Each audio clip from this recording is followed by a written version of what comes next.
Hello everybody, welcome back to another Adobe Illustrator tutorial. I'm going to show you how to cut an object out from inside of another one, just like I've done here. This is a cutout. This is not two shapes on top of each other. Let's start from scratch. Here we go.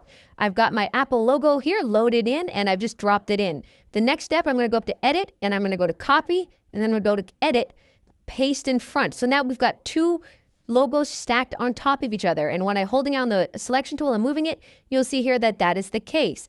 The next step is you want to hold down the Shift key and make sure you select one of the edges and you just want to drag it proportionally. So this makes it a proportional reduction.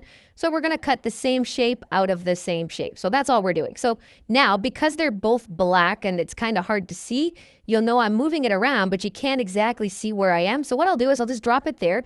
It's probably not correct, but I'm going to hold down the Command key or the Control key on a PC and press the Y button. This gives us the outline mode. And now I can just sort of drag this to where I want it. So let's say something like that. What do you see? It says center. That's good. That's what I want. So we've seen it in the outline mode, Command or Control, and then press Y, depending on if you're on a PC or Mac, and then presto. The last step is you want to make sure you've got the selection tool and just select everything that you want to do the cutout in. Open up your Pathfinder right here, and then just go minus front. And then this is now a new shape and it moves so it's all one shape and it's not two shapes on top of each other. That's how you do a cutout. Thanks for watching.